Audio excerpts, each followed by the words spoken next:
Hello. I don't know what this has to do with the economy, perhaps the currency of love.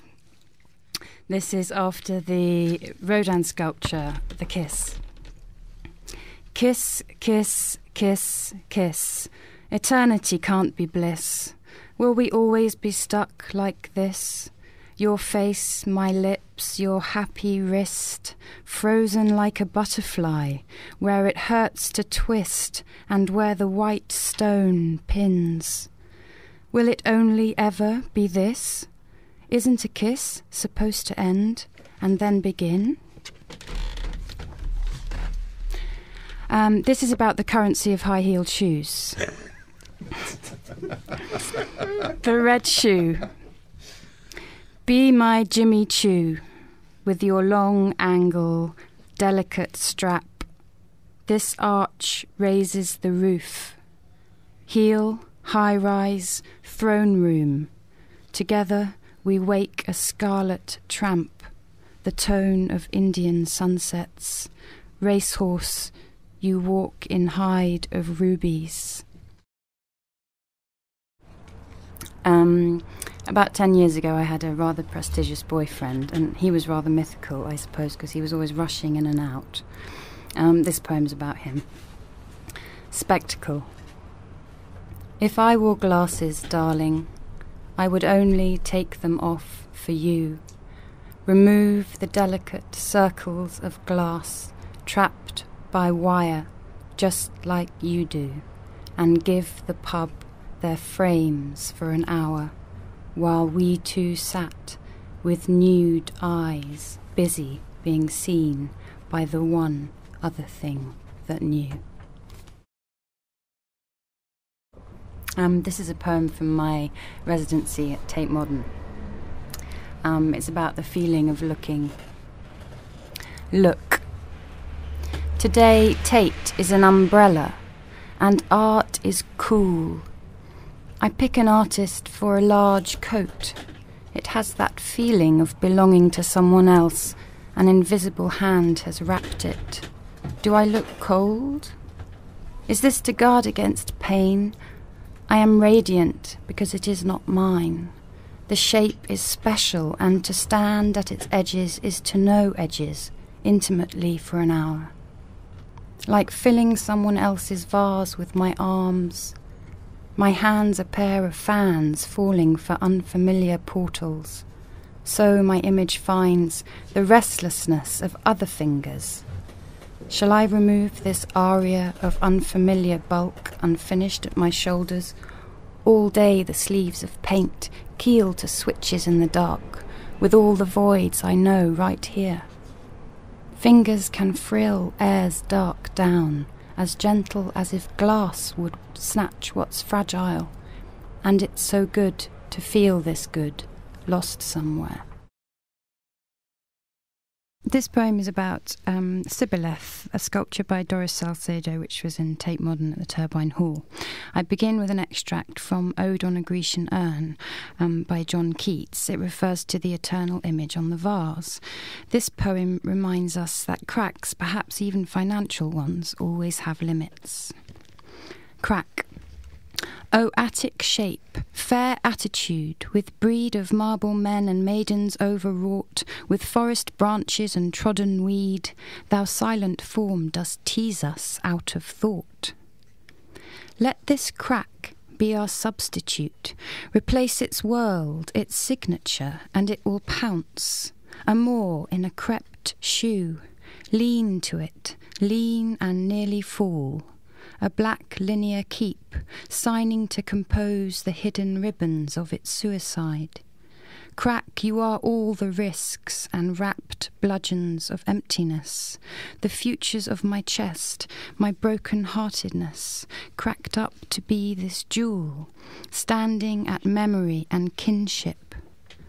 Byron knew, Keats knew how a Grecian urn is limitless, and I know this in thinking its opposites, how to weep down the deep refuse of tradition.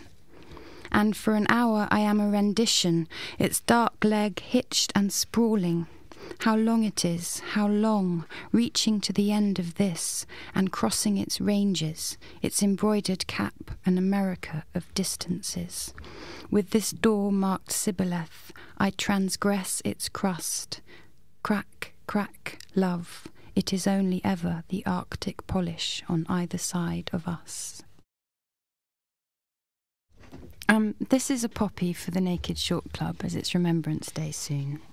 And it's about how it felt to be a little girl immersed in a memory of war. Grandpa Death. I remember my grandfather, a month before he went off, full of death.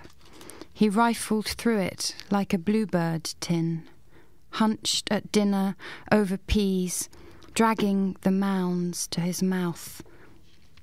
As the plates pulled away, he'd kiss me, a black gravel breath pulled in, and suck my cheek hard till the red blood rose like poppies. It must have helped, dying as he was, to sense what outgrew him, as he decomposed in the gloom of his chair, his battle skulking, arms tightening, while I was roped for good to that trench of him, and his jowls soft as silt. Good evening. The first poem I'm going to read is about a sculpture by Rodin, The Burghers of Calais.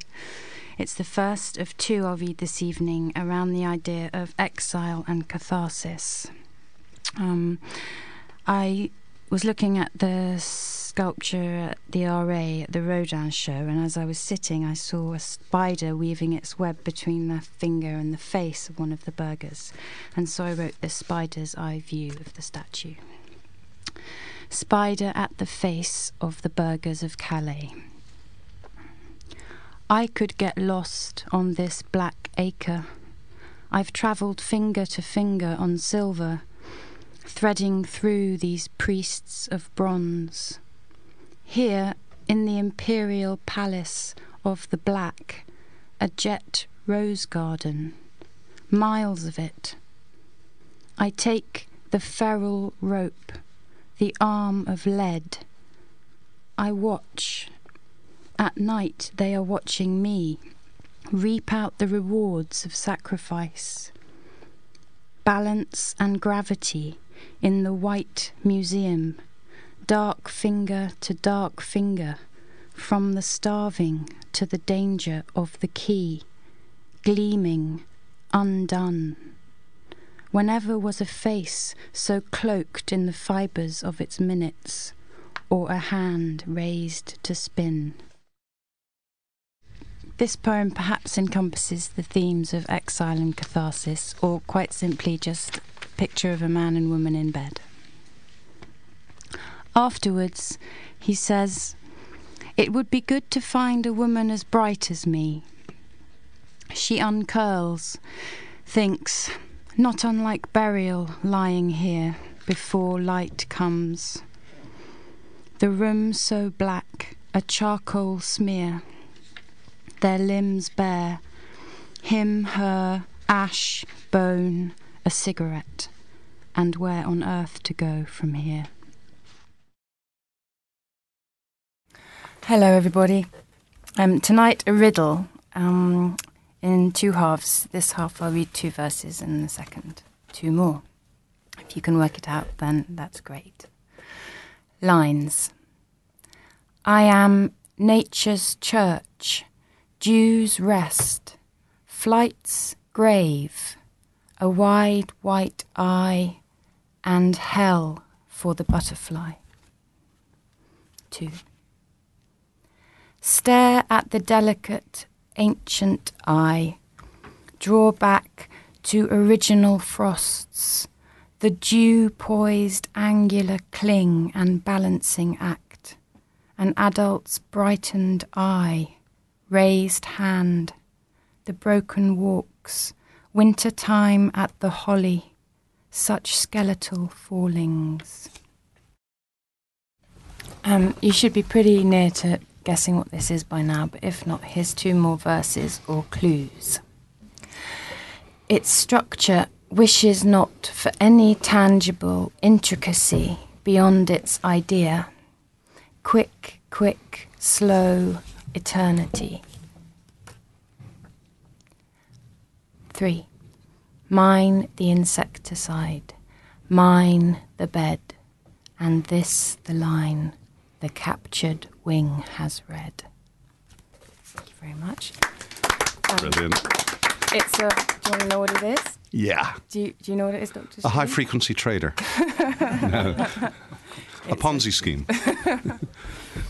It's a spider's web.